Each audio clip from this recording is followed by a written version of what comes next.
Hello， 大家好。上次我们跟大家分享了红鱼粉能够去做到一个保护肠胃黏膜的一个效果，这个好东西。今天我想要再针对肠胃道的一些疾病，跟大家分享另外一个好东西，它就叫做布拉酵母菌。其实布拉酵母菌在我之前有一集有提到过，但我今天想要单独的去说一集。那布拉酵母菌对于我们家来说绝对是常备的一个益生菌，它有别于一般我们吃的一些益生菌，它最好它不会跟到抗生素起到一个抵制的一个效果。也就是今天我们家的猫咪如果因为在进行抗生素的一个治疗，我们会希望提升它的免疫，这时候我们就去补充益生菌。我就非常推荐大家使用布拉酵母菌，而不是一般的益生菌。它的一个好处就是说，它能够吸附肠胃里面的一些脏东西，把它排出。它是一个多重的一个效果，它会帮助猫狗都可以的一些肠胃道的治疗。我觉得这个非常好的一个辅助性的一个保养品。今天我们家的猫咪或者狗狗，我们发现其实精神食欲真的非常好，只是突然间跟人一样，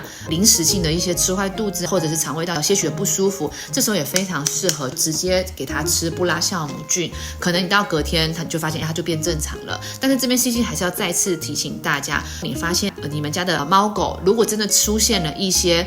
不正常的现象，不正常的呕吐，不正常的拉肚子，甚至是代谢，以及他的精神状态、食欲都不是很好，一定要及时就医。我今天介绍这些东西，是因为希望能够给到爸爸妈妈在家里，尤其是一些天生肠胃道就比较敏弱的一些猫狗，像这一些保养品就非常适合在家里常备，经常性的帮他去维持一个比较好的一个肠胃状态。但是如果真的生病，请一定及时就医，不要耽搁病情。